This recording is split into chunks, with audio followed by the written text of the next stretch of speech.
Hello, good morning, friends. આજે આપણે એક નવો ટોપિક લઈને તમારી સમક્ષ શરૂ કરીએ છીએ. વિદ્યાર્થી મિત્રો, આજે આપણે તમે જે સહાયકારક ક્રિયાપદોની આપણે તમને વાત કરી હતી એ જ સહાયકારક ક્રિયાપદ વિશે આજે તમારે ભણવાનું છે. આપણે જે કાળ જોયા હતા એ પ્રત્યેક કાળ એ અલગ અલગ સમય માટે વપરાય છે, પરંતુ આજે આપણે જે ક્રિયાપદ ભણવાના છીએ જેને આપણે સહાયકારક ક્રિયાપદ કહીએ છીએ એ સહાયકારક ક્રિયાપદ એ ચોક્કસ પરિસ્થિતિમાં અને ચોક્કસ રીતે કહેવા માટે વપરાય છે. આ જે સહાયકારક ક્રિયાપદ છે એ સિવાય પણ હજી આગળ બીજા આવશે, પરંતુ આજે તમને હું આ 3 સહાયકારક ક્રિયાપદ વિશે સમજાવવાનો છું. એ છે use of May, can and let. એટલે કે મે, કેન અને લેટનો ઉપયોગ. હવે મિત્રો, સૌથી પહેલા એ સમજી લો કે આ એક સહાયકારક ક્રિયાપદ છે. સહાયકારક ક્રિયાપદનો અર્થ એવો થાય કે એક ક્રિયાપદ છે ખરું, પણ મૂળ ક્રિયાપદ નહીં, એ સહાય કરે છે. ક્રિયા કઈ પરિસ્થિતિમાં થઈ છે અથવા તો એ કયા ભાવાર્થમાં છે એ બતાવવા માટે આ સહાયકારક ક્રિયાપદનો ઉપયોગ થાય છે. આજે મે અને કેન એ સહાયકારક ક્રિયાપદ છે, સાથે સાથે લેટનો પણ એક વિશિષ્ટ પ્રયોગ છે. ઘણીવાર તમે જે ક્રિયા વિશે વાત કરવા માંગતા હો એ ક્રિયા કોઈ કાળમાં હો એ બરોબર છે, પણ સાથે સાથે એની પાછળ કોઈ ચોક્કસ ભાવાર્થ સમાયેલો હોય. જેમ કે દાખલા તરીકે હું એમ કહું કે ભાઈ હું શાળાએ જઉં છું, તો એ સિમ્પલ પ્રેઝન્ટ ટેન્સ છે. પણ દાખલા તરીકે તમે કોઈને એમ કહો કે ભાઈ મારે શાળાએ જવું પડે છે, અથવા તો હું એકલો શાળાએ જઈ શકું છું, અથવા તો મારે શાળાએ જવું જોઈએ, તો આનો ભાવાર્થ એ હું શાળાએ જઉં છું જેવો નથી. જેમ કે મારે શાળાએ જવું પડે છે, તો ધેટ મીન્સ એ ફરજના ભાગરૂપે છે. હું શાળાએ એકલો જઈ શકું છું મીન્સ કે એકલા જવાની મારી ક્ષમતાના હિસાબે છે. સેમ એવી રીતે હું એમ કહું કે ભાઈ મારે શાળાએ જવું જોઈએ, તો એ મારી નૈતિક ફરજ છે. કાં તો આપણે કોઈને સલાહ આપવી હોય કે ભાઈ તમારે શાળાએ જવું જોઈએ, તો એ સલાહના ભાગરૂપે છે. તો ધેટ મીન્સ આવી રીતે જ્યારે કોઈ ચોક્કસ પરિસ્થિતિ કે ભાવાર્થના અર્થમાં ક્રિયા કરવાની છે એવું સમજવું હોય, તો એમાં માત્ર ક્રિયાપદનો ઉપયોગ ચાલતો નથી. તમારે એની સાથે સહાયકારક ક્રિયાપદનો ઉપયોગ કરવો પડે છે. આજે આપણે લેટ, મે અને કેન ભણીએ છીએ. એમાં મેં કહ્યું એમ કે મે, કેન અને લેટ એ એના અર્થ મુજબ અલગ અલગ એના ઉપયોગો છે. સૌથી પહેલા આપણે મેનો ઉપયોગ કરીશું કે મે કેવી રીતે વપરાય છે, ક્યાં વપરાય છે અને સી રીતે વાપરી શકાય, એટલે કયા અર્થમાં છે. મિત્રો, આ સહાયકારક ક્રિયાપદનો જો કોઈ ચોક્કસ ગુજરાતી ભાષાંતર કરવું હોય તો તમે એનો કોઈ ચોક્કસ ગુજરાતી અર્થ ના આપી શકો કે ભાઈ આને એક્ઝેક્ટ મે એટલે આમ જ કહેવાય, જેમ કે ગો એટલે જવું, એવી રીતે મે એટલે શું, તો એ ના કહી શકો તમે. પણ હા, એટલું કહ્યું છે કે ભાઈ એ સંભાવના, એમ કે આમ કદાચ થશે એવા અર્થમાં વપરાય, એવું કહી શકો. તો આ એવું સહાયકારક ક્રિયાપદ છે કે જેનું ગુજરાતી રૂપાંતર કે અર્થ શક્ય નથી, પણ તે અલગ અલગ જગ્યાએ અલગ અલગ અર્થમાં વપરાય છે. અહીંયા એના કયા કયા અર્થમાં વાપરી શકાય એ જોઈએ. પહેલી વાત કે તે સંભવિતતા દર્શાવવા માટે કદાચ એવા અર્થમાં, એટલે કે કદાચ આમ થશે એવું જ્યારે કહેવું હોય, જેમ કે આજે કદાચ વરસાદ પડશે, હું કદાચ સાંજે તમારા ઘેર આવીશ, તો દાખલા તરીકે કદાચનું ઇંગ્લિશ તો નથી, તો એ જગ્યાએ એવા અર્થમાં વાપરવા માટે તમે મેનો ઉપયોગ કરી શકો છો. સેમ એવી જ રીતે પરવાનગી લેવા માટે કે રજા આપવા માટે, કોઈની કઈ પરવાનગી લેવી હોય, તમે શાળામાં ઘણી વખત ક્લાસમાં પ્રવેશતા પહેલા શિક્ષક અંદર ઊભા હોય તો તમે કહો છો કે મે આઈ કમ ઇન સર, તો એ રજા માગો છો, પરવાનગી માગો છો. સેમ એવી રીતે રજા આપવી હોય તો યુ મે કમ, તમે આવી શકો છો, અથવા તો યુ મે ગો હોમ, તમે ઘરે જઈ શકો છો. સેમ એવી રીતે આશીર્વાદ કે આશા દર્શાવવા, જેમ કે દાખલા તરીકે વડીલ ઘણીવાર આશીર્વાદ આવે કે મે ગોડ બ્લેસ યુ, અને તમે ગ્રીટિંગ્સ કાર્ડ પર પણ ક્યારેક ક્યારેક વાંચેલું હશે કે એમાં મે નો ઉપયોગ થાય છે કે ભાઈ may your Diwali be prosperous and wealthy and healthy, means કે એ તમને આશીર્વાદ આપવા કે આશા માટે એનો ઉપયોગ થાય છે. ઘણીવાર માફી બક્ષવા માટે પણ તેનો ઉપયોગ થાય છે. હવે આપણે એના એક્ઝામ્પલ્સ જોઈએ. હવે મિત્રો, જો એક્ઝામ્પલ સમજાવતા પહેલા એક વાત તમને કહી દઉં કે આ જે મે અને કેન છે એનો જ્યારે ઉપયોગ કરીએ છીએ ત્યારે હંમેશા એની સાથે ક્રિયાપદનું મૂળ રૂપ જ વપરાય છે, એટલે કે એની સાથે ક્રિયાપદનું કોઈ બીજું રૂપ વાપરવાનું નથી. અને એ તમે એક્ઝામ્પલ જોશો એટલે તમને ખ્યાલ આવી પણ જશે. જેમ કે આપણે આ એક્ઝામ્પલ્સ જોઈ લઈએ. પહેલું, ઇટ મે રેન ટુડે, આજે કદાચ વરસાદ પડશે. જો રેન એટલે વરસાદ પડવો, તો એ મૂળ રૂપ છે, મેની સાથે મૂળ રૂપ.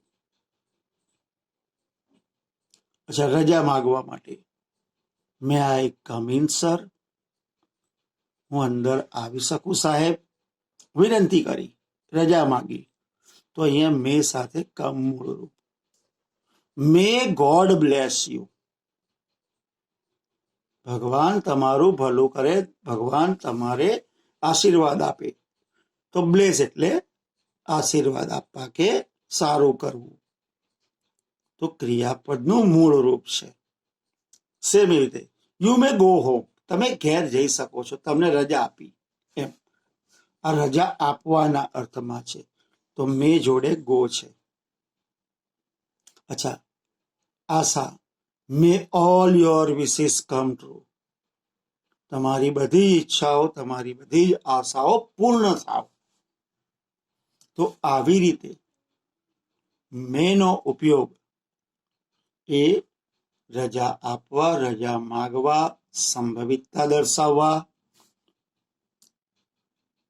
આવું ઈચ્છાઓ દર્શાવવા, આ બધા અર્થમાં આપણે મેનો ઉપયોગ કરીએ છીએ. અને મિત્રો યાદ રાખજો, મેનો ઉપયોગ કરો ત્યારે હંમેશા ક્રિયાપદનું મૂળ રૂપ જ વપરાય છે. તો આ હતા એક્ઝામ્પલ. વાક્ય રચના તો તમને ખ્યાલ આવી ગયો છે. દર વખતની જેમ કર્તા અને ક્રિયાપદ જ્યારે મૂકો ત્યારે મે સાથે ક્રિયાપદનું મૂળ રૂપ વપરાય છે. એટલે કે જ્યારે સહાયકારક ક્રિયાપદનો ઉપયોગ કરો ત્યારે ધ્યાન રાખવાનું કે તમારે કયા અર્થમાં વાક્ય બોલવાનું છે. હવે આપણે બીજું જે સહાયકારક ક્રિયાપદ છે કેન, એના સંદર્ભમાં જોઈએ. હવે મિત્રો આ જ્યારે કેનની વાત કરીએ તો શોર્ટમાં જો મારે કહેવું હોય તો એક જ લીટીમાં સમજાવી દઉં કે ભાઈ કોઈ કર્તા કોઈ ક્રિયા કરી શકે છે.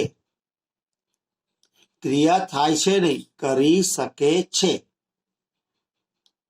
જો રમે છે અને રમી શકે છે તો રમે છે માટે ઓનલી ગો, પણ રમી શકે છે ધેટ મીન્સ ગોની સાથે કેનનો ઉપયોગ કરવાનો. મીન્સ કે જ્યારે કોઈ ક્રિયા કરી શકે છે એવું દર્શાવવું હોય તો તમારે કેનનો ઉપયોગ કરવાનો. તો સીધી ભાષામાં એટલું કહી શકાય કે ભાઈ શક્તિ કે ક્ષમતા દર્શાવવા માટે સહાયકારક ક્રિયાપદ કેનનો ઉપયોગ થાય છે. એટલે કે કોઈમાં કોઈ કામ કરવાની શક્તિ છે અથવા તો એનામાં એક ક્ષમતા છે એવું દર્શાવવા માટે આપણે સહાયકારક ક્રિયાપદ કેનનો ઉપયોગ કરીએ છીએ. અચ્છા, ઘણી વાર કોઈ ક્રિયા કરવામાં તક છે, તક મળી શકે છે એવું દર્શાવવા માટે પણ એનો ઉપયોગ થાય છે. અને ઘણીવાર પ્રશ્નાર્થ વાક્ય બનાવીએ તો કેનનો ઉપયોગ કરીને વિનંતી પણ કરી શકાય છે. તો શોર્ટમાં વ્યક્તિની શક્તિ કે ક્ષમતા શું ક્રિયા કરવાની છે એ દર્શાવવા માટે, કઈ ક્રિયામાં તક છુપાયેલી છે, તક મળી શકે છે એવું દર્શાવવા માટે, અથવા તો કોઈની પાસે વિનંતી કરવા માટે તમે કેનનો ઉપયોગ કરી શકો છો. હવે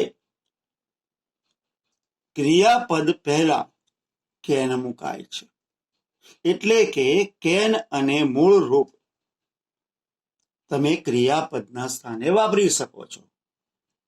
વાક્ય રચના દર વખતની જેમ કર્તા, એની સાથે કેન, પછી મૂળ રૂપ.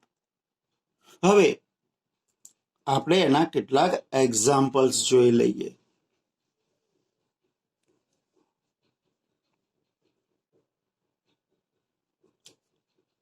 પહેલું વાક્ય, આઈ કેન સ્પીક ઇંગ્લિશ. હું અંગ્રેજી બોલી શકું છું. હવે જો આ વાક્યને આમ બોલે ને, આઈ સ્પીક ઇંગ્લિશ, તો એનું એવું થાય કે હું અંગ્રેજી બોલું છું. પણ અહીંયા આઈ કેન સ્પીક ઇંગ્લિશ મતલબ હું અંગ્રેજી બોલી શકું છું. ધેટ મીન્સ મારામાં એક ક્ષમતા છે. જો can you give me your book, હવે આ આપણે વિનંતીના અર્થમાં લીધું છે કે શું તમે તમારી ચોપડી મને આપી શકો છો. એ આપણે વિનંતી કરી સામેવાળી વ્યક્તિને કે શું તમે તમારી ચોપડી મને આપી શકો છો. Next, anyone can be a prime minister. કોઈ પણ વ્યક્તિ પ્રધાનમંત્રી બની શકે છે. ધેટ મીન્સ એ તક છુપાયેલી છે દરેક. Next, I can't lift this bag. હું આ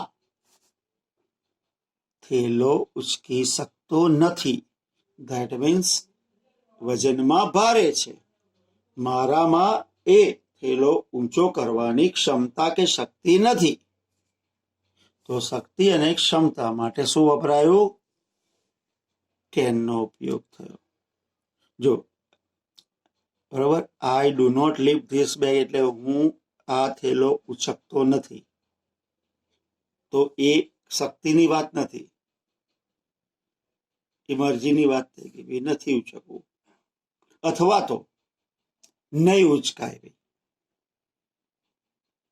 કે એ ક્રિયા હું કરતો નથી. પણ અહીંયા I can not lift this bag મતલબ મારી ક્ષમતા નથી, એ વજનમાં ભારે છે. Mister Verma can buy a car. જો mister Verma buy a car, mister Verma car ખરીદે છે. એ જનરલ ક્રિયા થઈ. પણ અહીંયા આપણે એમ કહીએ કે mister Verma can buy a car. એનો મતલબ એવો થાય છે કે એમની પાસે એટલી સમૃદ્ધિ છે કે એ કાર ખરીદી શકે. તો આવી રીતે શક્તિ કે ક્ષમતા દર્શાવવા માટે કેનનો ઉપયોગ કરવામાં આવ્યો છે. તો મિત્રો, આ હતું કેનનો ઉપયોગ. હવે આપણે લેટની વાત કરીએ.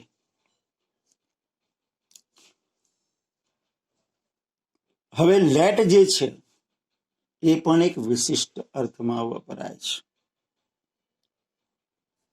જેમ કે દાખલા તરીકે દરખાસ્ત સૂચવવા. આપણે કોઈ પ્રપોઝલ મૂકવી હોય, કોઈ દરખાસ્ત કરવી હોય કે આમ કરીએ, કે રમીએ, નાસ્તો કરવા જઈએ, પિક્ચર જોવા જઈએ, સેમ એવી રીતે સૂચન કરવા બી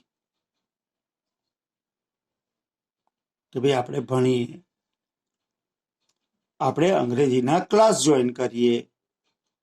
તો દરખાસ્ત અને સૂચન માટે લેટનો ઉપયોગ થાય છે. સેમ એ જ વખતે કોઈની રજા માંગવા કે રજા આપવા પણ એનો ઉપયોગ થાય છે. જેમ કે આપણે કોઈની રજા માંગવી હોય કે ભાઈ મને અહીંયા બેસવા દો, કાં તો એમ કહીએ કે ભાઈ મને મારી ગાડી અહીંયા મૂકવા દો, અથવા તો આપણે કોઈને એમ કહીએ કે ભાઈ બાળકોને રમવા દો, એ રજા આપવાની વાત થઈ. તો આવી રીતે રજા માગવા કે રજા આપવા માટે અથવા તો વિનંતી કરવા માટે, રજા માગવી એક જાતની વિનંતી છે, એટલે વિનંતી માટે આપણે લેટનો ઉપયોગ કરીએ છીએ. અચ્છા, હવે એક વસ્તુ ખાસ કે જ્યારે આપણે લેટનો ઉપયોગ કરીએ ત્યારે લેટ વાક્યની શરૂમાં આવે. આ યાદ રાખવાનું. લેટ હંમેશા વાક્યની શરૂમાં આવે છે. અને એની સાથે કર્તાનું કર્મ વિભક્તિ રૂપ મુકાય છે. એટલે કે વાક્યની શરૂઆત લેટથી થાય અને કર્તાને સ્થાને કર્તાનું કર્મ વિભક્તિ. જેમ કે બીજા બધા વાક્યમાં આપણે કર્તા તરીકે, દાખલા તરીકે આઈ વાપરતા હોય તો અહીંયા મી વાપરવાનું, વી વાપરતા હોય તો અસ, યુનું તો યુ થાય, હી વાપરતા હોય તો હિમ, સી નું હર, ઈટ હોય તો ઈટ જ, અને ધે હોય તો ધેમ. અને એ આપણે જ્યારે સર્વનામનો ઉપયોગ ભણ્યા ત્યારે આપણે સમજાયું હતું અને કહ્યું હતું કે ભાઈ કર્તાના કર્મ વિભક્તિ રૂપો કયા છે. હવે આપણે એના કેટલાક એક્ઝામ્પલ જોઈ લઈએ. પહેલું example, let's go to C a new movie. ચાલો આપણે નવી ફિલ્મ જોવા જઈએ. તો મિત્રો આ છે દરખાસ્ત કે સૂચન કર્યું. દરખાસ્ત મૂકી કે ભાઈ ચાલો આપણે નવી ફિલ્મ જોવા જઈએ, કાં તો સૂચન કર્યું કે ભાઈ આપણે નવી ફિલ્મ જોવા જઈએ. એટલે કે સૂચન કરવા અને દરખાસ્ત કરવા અહીંયા લેટનો ઉપયોગ કર્યો છે. નેક્સ્ટ બીજું, લેટ્સ પ્લે ચેસ. ચાલો આપણે ચેસ રમીએ, આ સૂચન કર્યું. બધા ઘણી બધા વાત કરતા હોય કે ભાઈ આ રમીએ, તો આપણે એમ કે લેટ્સ પ્લે ચેસ, ચલો આપણે ચેસ રમીએ, સૂચન કર્યું.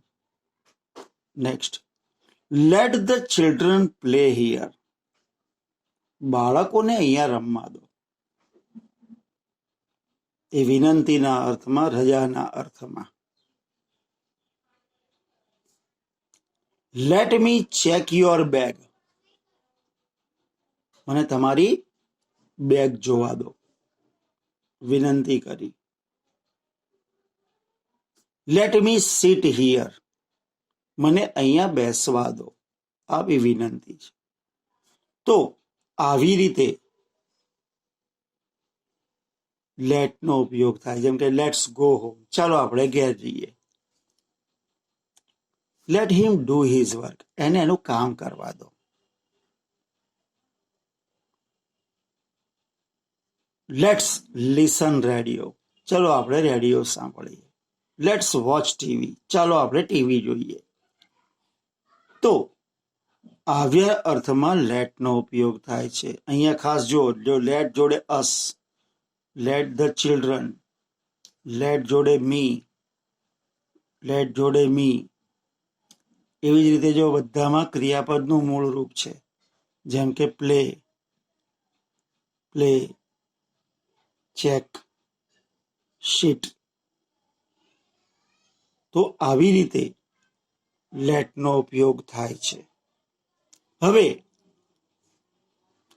યાદ એટલું જ રાખવાનું કે કેન, મે અને લેટનો ઉપયોગ કરો તો એવા વાક્યોમાં હંમેશા તમારે ક્રિયાપદનું મૂળ રૂપ જ વાપરવાનું છે. બીજું કોઈ પણ રૂપ એની જગ્યાએ વપરાતું નથી. તો મિત્રો આ હતો કેન, મે અને લેટનો ઉપયોગ. શોર્ટમાં કહી દઉં કે મે એ સંભવિતતા, રજા આપવા, રજા માગવા, અને તમારે કોઈ પણ આશીષ કે આશીર્વાદ આપવા વપરાય. કેન શક્તિ કે ક્ષમતા દર્શાવવા માટે વપરાય છે, વિનંતી કરવા માટે વપરાય છે.